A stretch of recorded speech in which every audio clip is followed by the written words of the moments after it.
어디에서 나오나요? 의식에서 내 것 챙기는 계산을 했기 때문에 나온 거죠. 욕심이 노골적으로 나올 때 이제 절제를 해야 되는, 이것이 오늘날 이성의 힘이라는 겁니다. 그래서 이성을 강화시켜서 이제 절제하도록 이렇게 강요하는 건데요.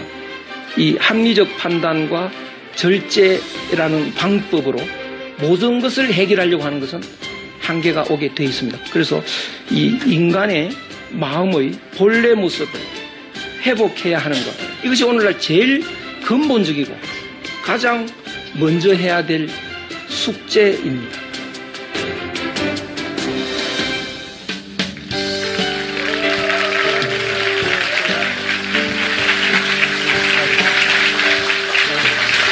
반갑습니다. 네, 반갑습니다.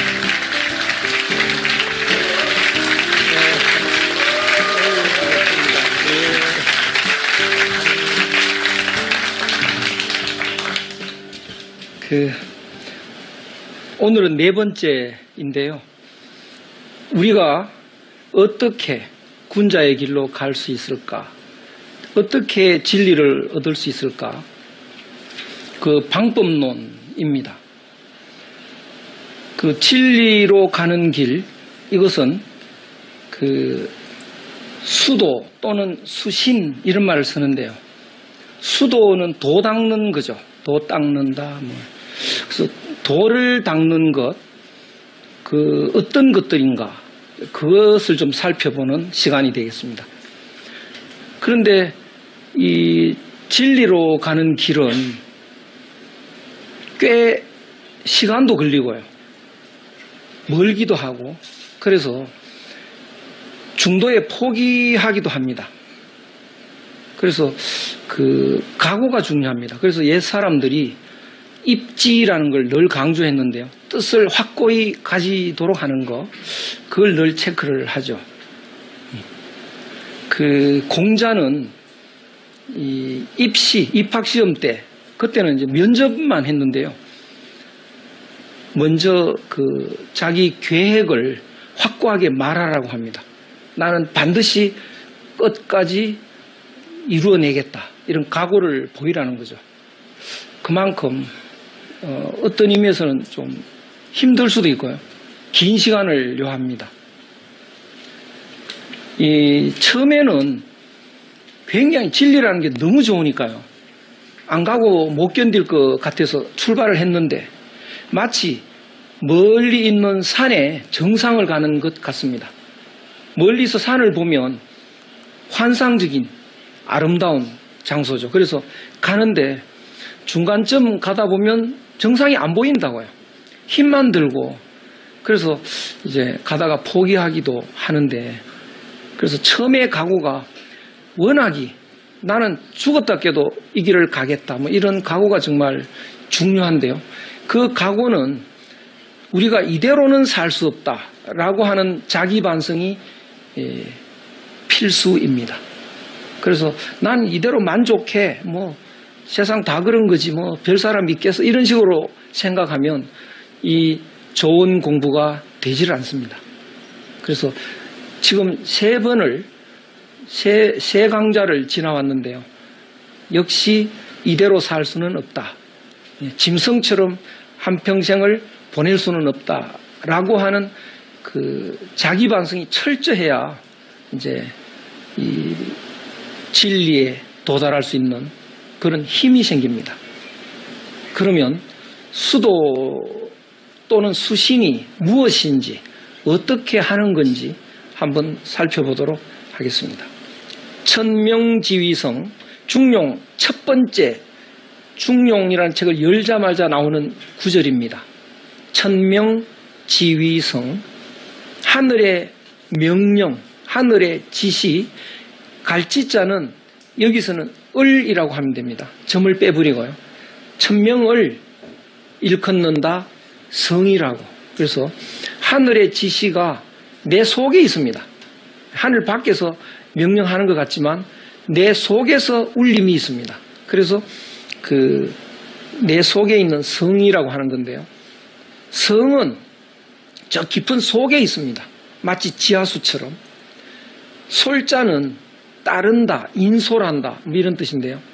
성이 나오면 성의 나온 자리가 그 성을 따라 그 길이 생깁니다.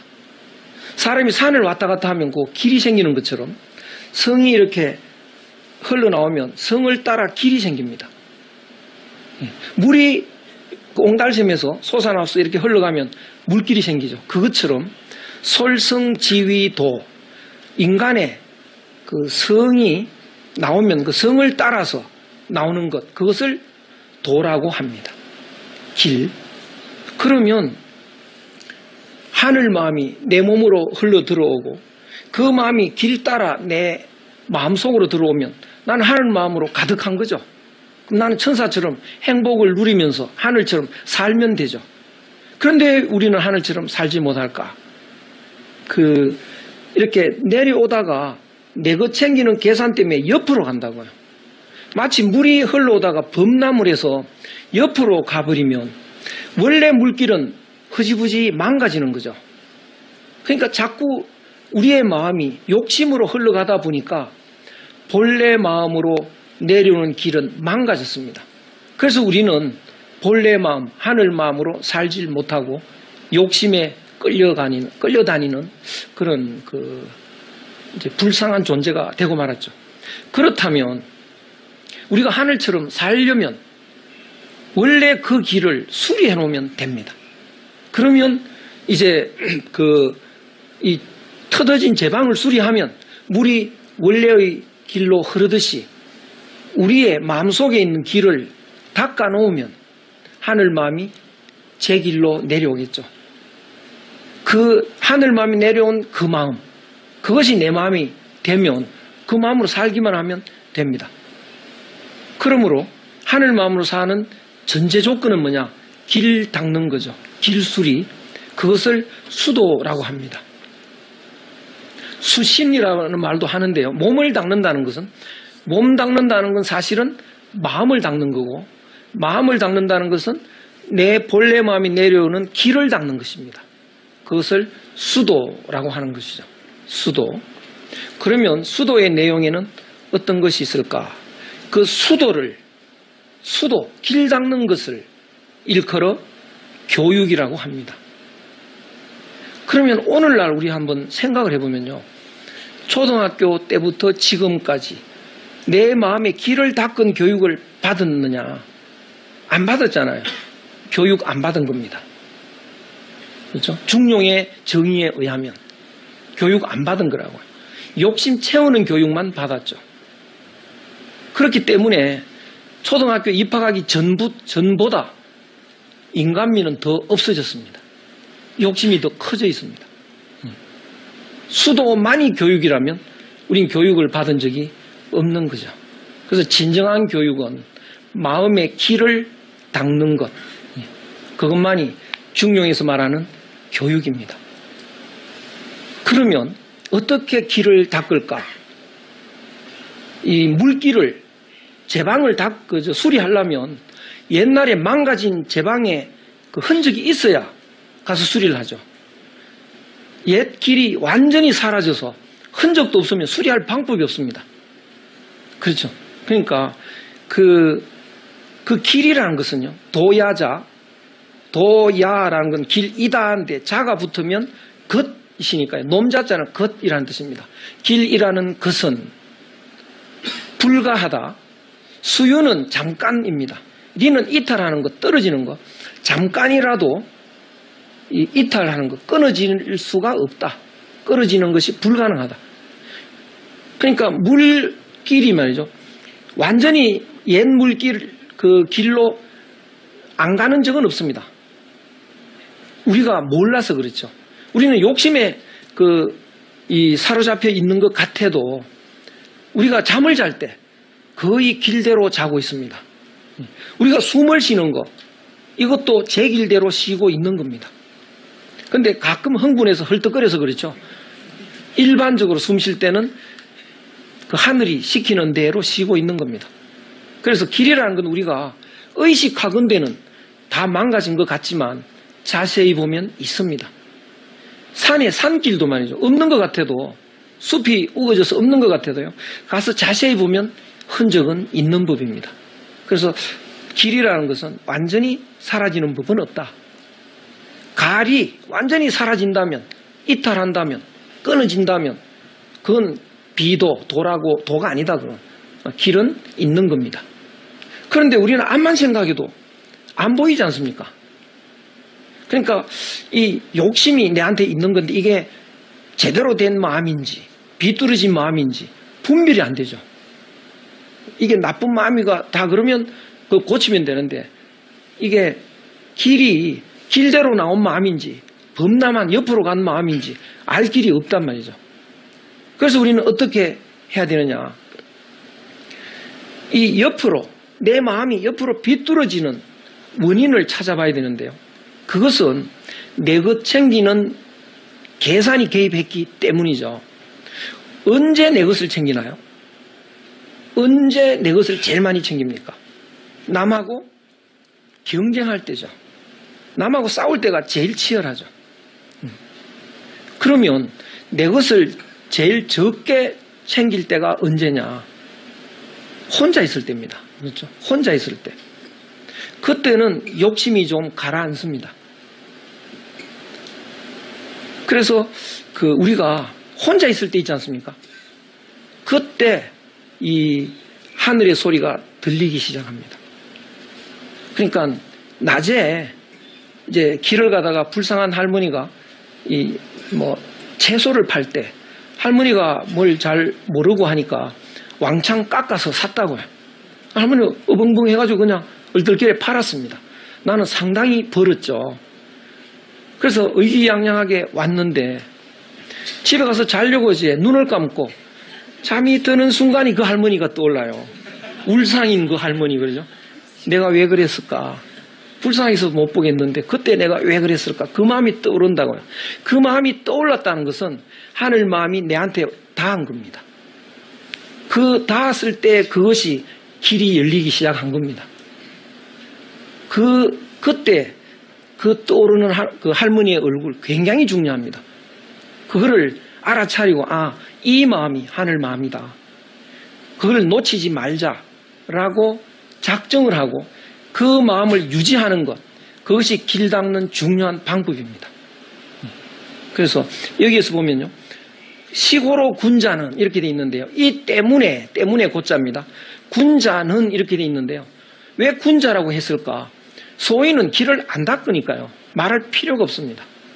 소인은 혼자 있어도 잡생각을 합니다. 소인은요. 그래서 소인은 잠이 들면서도 오늘 참 좋았다. 돈 많이 벌었다. 이 생각을 하는 거죠.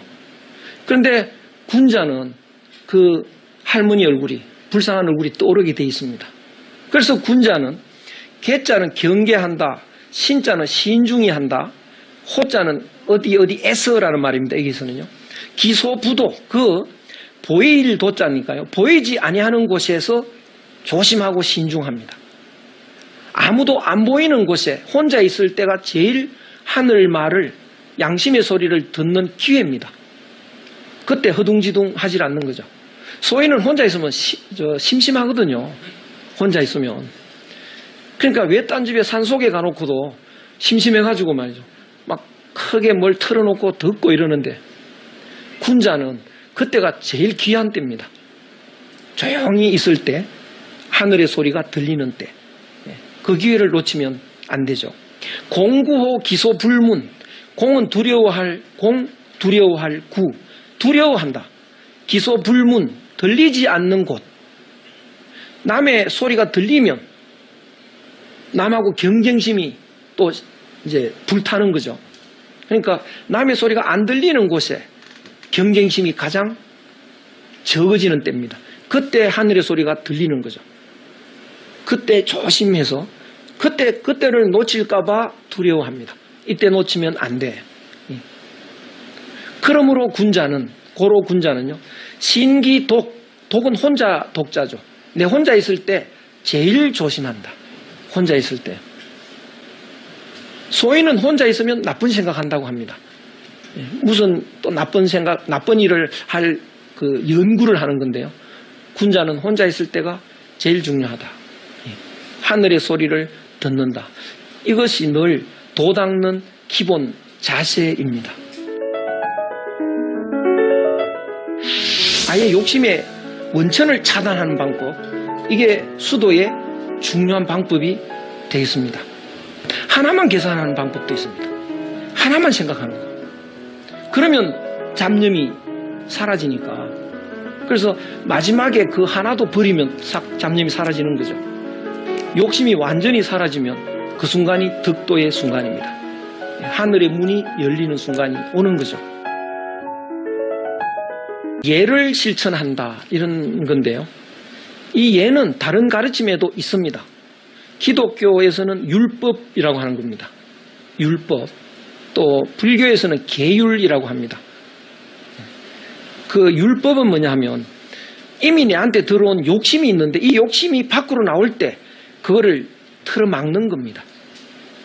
그것을 중용에서는 예라고 표현하고 논어에도 예라고 표현되어 있습니다. 그 다음에 욕심이 나오는 걸 막는 게 예라면 욕심이 아예 생기지 않도록 하면 되겠죠. 아예 욕심의 원천을 차단하는 방법, 이게 수도의 중요한 방법이 되겠습니다. 그러면 욕심이 생기는 원인이 뭐냐? 내 것 생기는 계산이죠. 그럼 근본적으로 나를 없애버리면 되겠죠. 내가 없으면 내 것 생기는 욕심은 안 생길 거라고요. 그럼 나는 어떻게 없앨까? 나는요. 나라는 게 뭐였습니까? 기억 덩어리였죠. 기억 덩어리가 쌓여서 그게 나라고 하는 겁니다. 원래 나는 없다고요. 당신 거기 있지 않느냐? 왜 당신이 없다고 하느냐? 이 몸이 하나 있는 거지. 이게 나가 아닙니다. 몸 하나가 있는 거죠. 그런데 이 몸을 왜 나라고 하느냐? 이 몸의 기억장치, 이 몸의 의식세계 속에 기억을 쌓아서 그 기억 덩어리를 나라고 할 뿐입니다. 그러니까 나가 생기면 너가 생기고요. 난 너하고 경쟁해야죠. 이런 욕심이 이제 생기니까 그 나를 도로 지우면 됩니다. 그럼 기억을 누가 저장했느냐? 내가 저장했죠. 내 의식이. 그럼 내가 의식으로 나를 지워나가면 됩니다. 그 지우는 방법이 그 불교의 방하착이라는 수행법인데요. 방하착.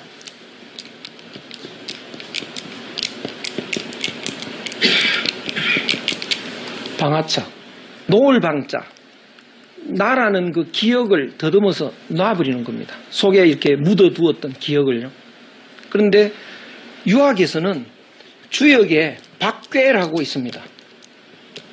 이 박괴의 가르침이 또 방하착하고 같은 겁니다. 나를 지우는 거. 그럼 나를 어떻게 지울까? 방법은 그 어릴 때부터 기억을 꺼내는 겁니다. 끄집어내는 거죠. 어릴 때 홍길동한테 얻어맞은 적이 있다. 그 기억이 숨어 있다고요. 그걸 눈을 감고 가만히 더듬어서 꺼내는 겁니다. 마음으로. 꺼내면 이제 그 영화 장면처럼 그 얻어맞던 장면이 이렇게 떨어져, 기억이. 던져버리는 거죠. 이제 내한테서 밖으로 던져내는 겁니다. 그거를 계속 하는 거죠. 그러니까 눈 감고 가만히 있는 것 같지만 계속 그걸 하고 있는 겁니다. 그게 나 지우는 방법 중에 하나입니다. 그러면 이제 기억이 다 없어지니까 옛 것을 아무것도 기억 못하는 사람처럼 되는 것 같지만 그렇지가 않습니다. 우리는 기억 속에 단순 기억이 아니고요. 항상 욕심이 묻어 있습니다. 그런 기억들을 끊임없이 끄집어내서 버리기, 그게 나 지우는 중요한 방법 중에 하나입니다. 그 하나만 갖고 도 닦는 모든 것으로 삼는 사람도 있습니다. 그 하나만 갖고 득도하는 사람도 있습니다. 또 확실히 그 욕심이라는 게 이렇게 누른다고요. 몸이 천근만근 무겁다는 건 욕심이 누르는 겁니다. 근데 기억을 한번 지우면 몸이 가벼워집니다. 그러다가 이제 이렇게 자꾸 가벼워지는 이런 효과가 있는데, 나중에는 이제 욕심이 완전히 사라지면 그 순간이 득도의 순간입니다. 하늘의 문이 열리는 순간이 오는 거죠. 내 것 챙기는 계산을 안 하면 되니까 내 것 지우기보다 계산을 안 하면 되잖아요. 계산을. 생각을 끊어버리면 되죠.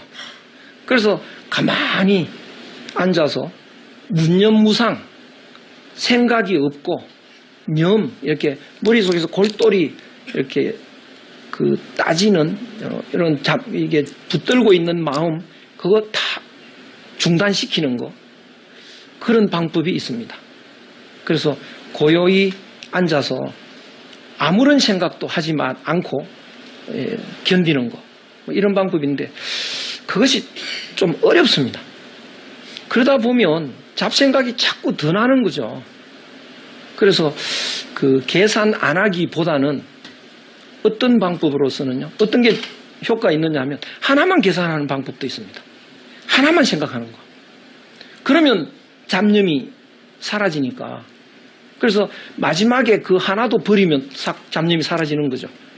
불교의 화두라는 게 되게 그런 겁니다. 뭔지 모를 소리를 이렇게 던져준다고요. 이게 뭔지 생각해봐라. 암만 생각해도 뭔지 모르겠으니까요. 밤낮 그것만 생각할 수 있는 거죠. 그러다 보면 어느 날 욕심이 사라지는 순간 웃음이 끌끌끌 납니다. 아, 나는 이제 됐다. 이렇게요. 그런 게 이제 화두선의 방법이기도 합니다. 그런데 퇴계 선생 같은 경우는 이런 책에서 본 것, 책에서 봤을 때 뭐 이렇게 읽으면서 마음에 들었던 거, 그걸 계속 생각해 보는 거, 아니면 좀 이해 안 되는 어떤 부분들, 그걸 계속 생각하는 거, 그거 효과 있다. 이렇게 이제 설명하기도 합니다. 그래서 하나만 생각하기, 하나만. 그것을 주일무적이라고 설명을 하는데요. 하나만 붙드는 겁니다. 하나에만 주력을 하는 겁니다. 그리고는 무는 없을 무자고, 적이라는 것은 갈적자, 다른 데로 감이 없는 거. 마음이 다른 데로 가지 않고 하나만 붙들고 늘어지는 겁니다. 주일무적. 이것을 다른 말로 경이라고 합니다. 이 경의 대가가 바로 퇴계 이황 선생입니다. 그래서 경공부라고 하죠. 그래서 마음을 하나에만 집중하는 것, 하나에만 집중하는 것. 마음을 하나에 집중하는 방법은 여러 가지가 있는데요. 이제 불교에도 그런 걸 많이 하는데 수식법이라는 게 있습니다. 수식법. 식은 숨 쉬는 건데요. 호흡이죠. 이걸 헤아리는 겁니다.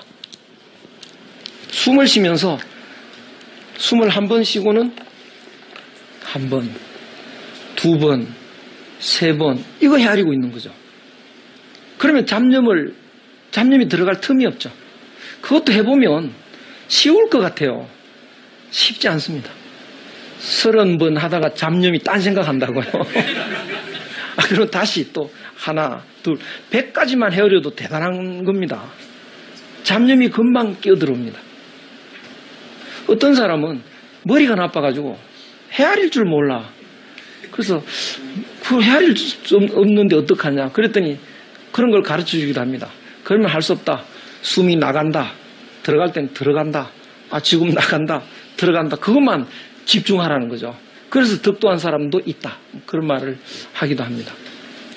또 어떤 것이 있냐 하면 우리나라에 전통적인 방법이 있는데요. 호흡을 고르게 하는 법이 있습니다. 이걸 조식법 이렇게 말을 하는데요. 조식. 이 식에다가 조식.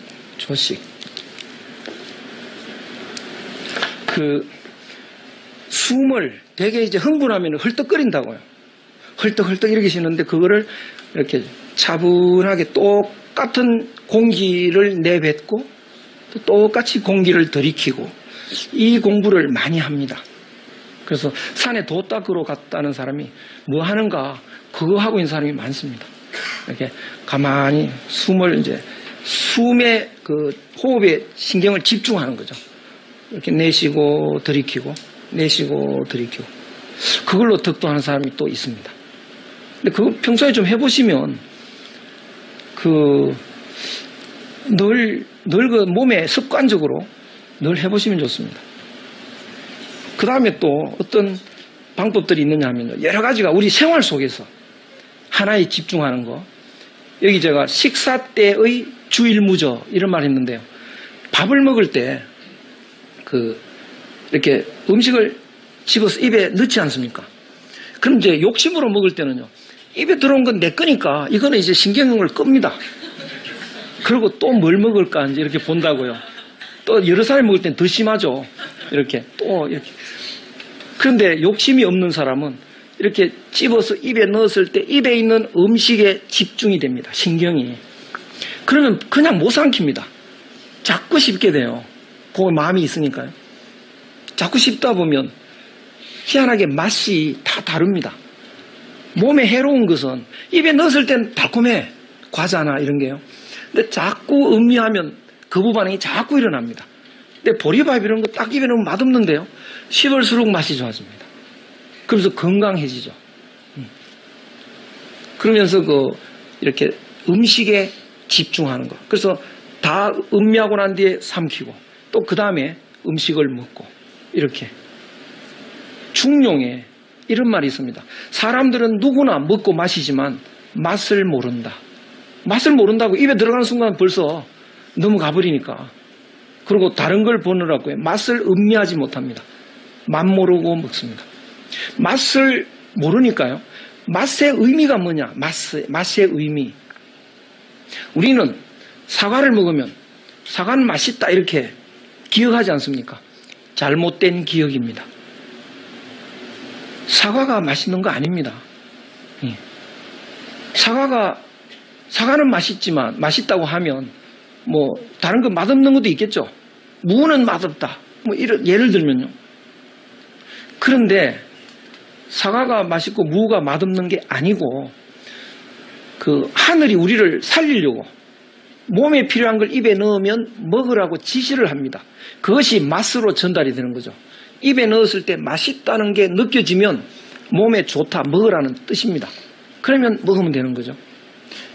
그러면 내일은 사과가 맛이 없을 수도 있죠. 왜? 내 몸에 필요 없을 수도 있으니까요. 그러니까 사과의 맛은 사과 맛은 있지만 내 몸에 맛있게 느껴질 때 맛없게 느껴질 때도 있는 거죠. 그런데 사람이 사과를 먹었을 때 맛있다고 느꼈을 때 기억을 합니다. 사과는 맛있다. 그럼 그 다음 날은 무조건 맛있잖아요. 그냥 느낌도 없이 먹는 거죠. 맛있다고 결정을 해버렸으니까. 그러니까 느낄 기회가 없어져 버립니다. 그러니까 필요 없을 때도 자꾸 먹으니까 이게 몸이 이렇게 불어나는 겁니다. 그런데 그 맛을 아는 사람은 그 다음날 사과를 먹었을 때도 처음 먹을 때 그 기분이죠. 또 느낌을 음미합니다. 맛있으면 먹고 맛없으면 또 안 먹어. 그 다음날 사과 먹을 때도 또 처음 먹을 때처럼. 그래서 평생을 먹어도 늘 처음 먹을 때처럼. 그러니까 사람이 늘 처음처럼 사는 게 최고입니다. 처음처럼. 그런데 그 고정관념이 사과는 맛있다라고 하는 순간 그 느낌은 사라지기 때문에요. 맛을 모르고 먹는 거죠. 그래서 식사를 할 때 늘 그 정신을 하나에 집중하는 것. 이것이 밥을 먹으면서 도 닦는 겁니다. 그 다음에 이제 요새는 음악 미술을 통한 치료 뭐 이런 것도 많은데 그게 음악 치료, 미술 치료가 왜 되느냐 하면 음악이나 미술에 집중을 하면 잡생각이 차단이 됩니다.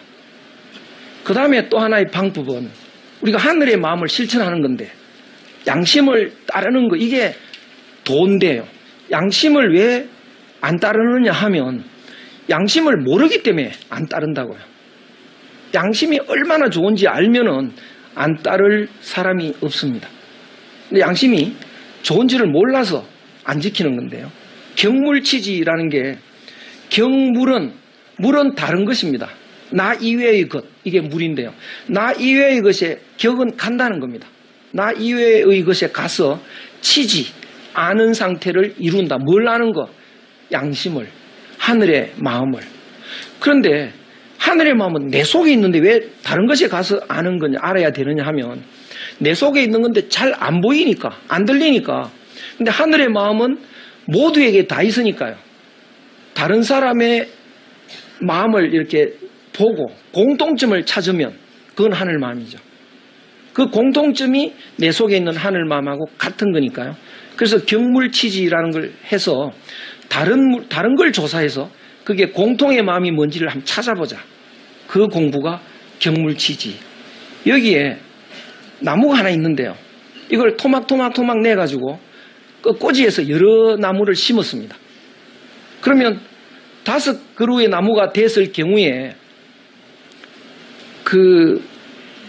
사람들은 그것을 5그루라고만 주장을 할 텐데요. 보이는 건 5그루인데 실제로는 몇 그루인가요, 그거? 1그루 아닙니까? 본질은 1그루죠. 그 5그루가 각각 별개의 그 나무가 아니라고요. 하나의 나무입니다. 그런데 사람들은 모르고 있을 뿐입니다. 우리도 이게 각각 전혀 관계없는 남끼리 있는 것 같지만 다 하나입니다. 안 보여서 그렇죠. 연결이 되어 있습니다. 형제는 남남 같죠? 하나입니다. 하나의 부모 세포를 나누어 가진 하나죠. 사촌 하나죠. 육촌 하나죠. 다 하나라고요. 그런데 안 보일 뿐입니다. 그래서 우리가 남남이라고 하는 것은 진실이 아닙니다. 본질을 잊어버렸을 때 하는 판단입니다. 그러니까 이 나무를 보면 여러 나무가 있지만 사실은 하나다. 그게 진실이다. 라고 한다면요. 바른 삶이란 모두가 하나로 알고 사는 삶. 그러면 사랑해야겠죠. 서로 사랑하는 삶. 이것이 바른 삶입니다. 우리가 모두 하나라는 걸 알고 하나처럼 살면 이 몸이 죽어도 나는 안 죽습니다. 그것이 영생이라는 거죠. 영생의 삶을 사는 사람이 행복입니다. 그렇게 사는 사람이 참된 사람이죠. 그것을 군자라고 합니다. 그런데 그걸 잊어버리면 틀린 삶이 되는데요.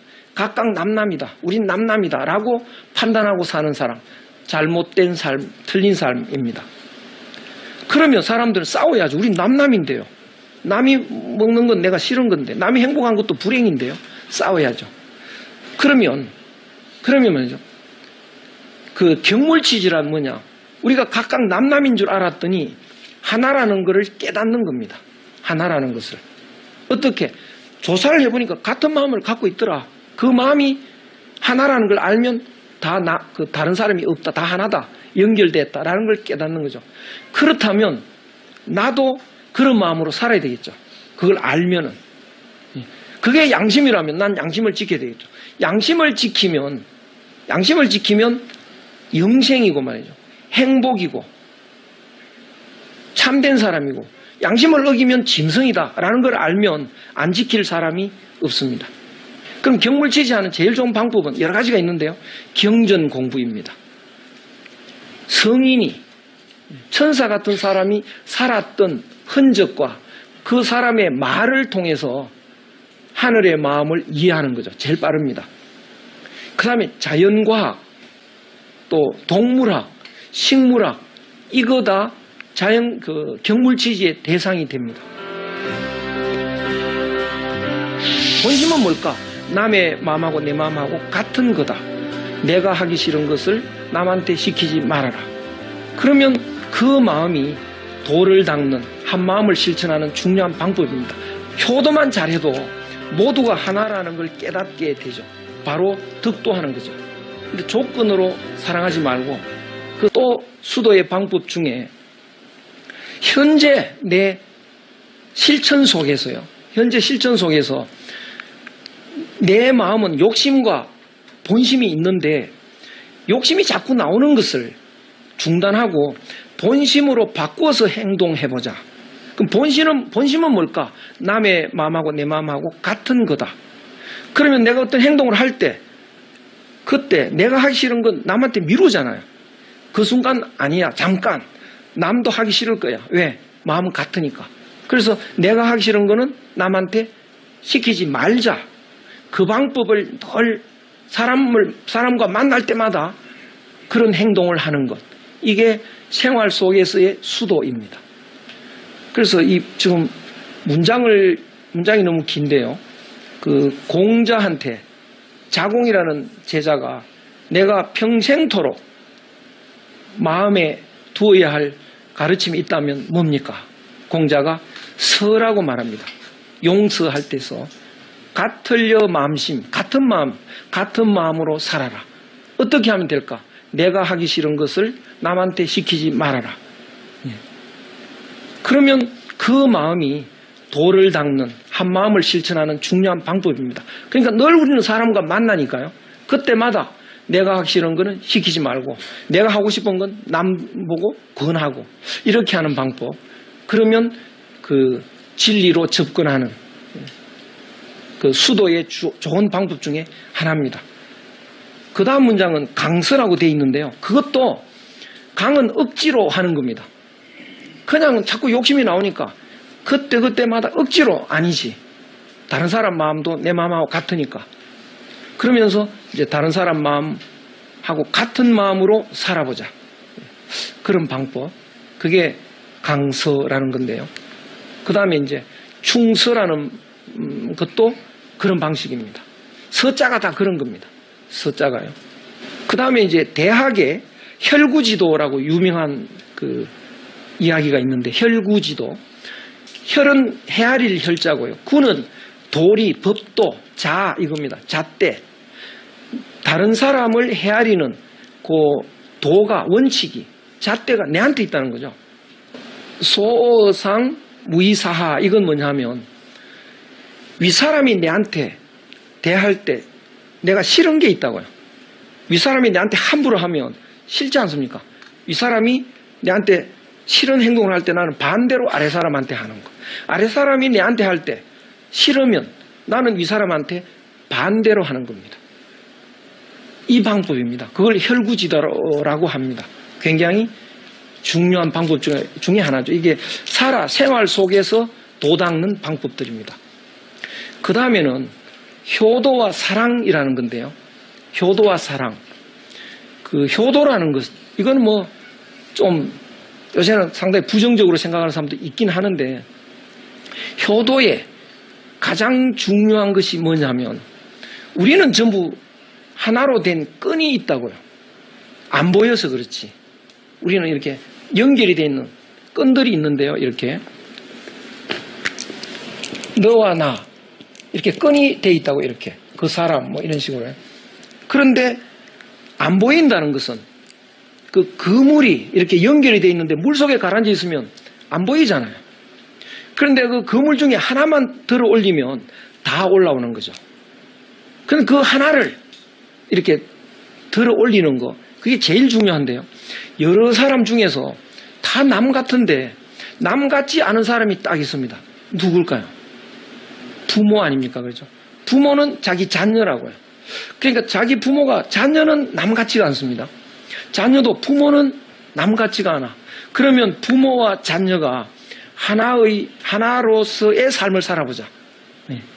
남이 아닌 한 마음으로서 살아보자. 그러면 부모와 내가 한 마음이 되면 부모와 형도 한 마음이겠죠. 그럼 형과 나는 바로 한 마음이 됩니다. 사촌과 나는 한 마음 됩니다. 육촌과 내가 한 마음 됩니다. 그래서 효도만 잘해도 모두가 하나라는 걸 깨닫게 되죠. 바로 득도하는 거죠. 그 효도가 득도하는 출발점이 됩니다. 그래서 길 가다가 다른 사람을 해치고 싸우고 괴롭히는 사람이 있다. 그건 안 봐도 압니다. 불효자입니다. 효자는 그렇게 하질 않습니다. 남을 위할 줄 안다. 그건 효자입니다. 이 세상에 남을 위할 줄 모르는 사람이 성공하는 법은 없어요. 남도 안 위해 주니까요. 그러면 불효자는 부모를 위할 줄 모르지 않습니까? 부모를 위할 줄 모르는 사람이 성공하는 법은 없습니다. 남을 위할 줄 모르니까. 그래서 그 성공한 사람을 조사할 필요가 있습니다. 그 사람 중에 불효자가 있는지. 아무리 뒤져도 없겠죠. 그렇죠? 그 다음에 또 한 가지, 이 진리를 얻는 방법 중에 부모와 자녀 사이 아닌데 말이죠.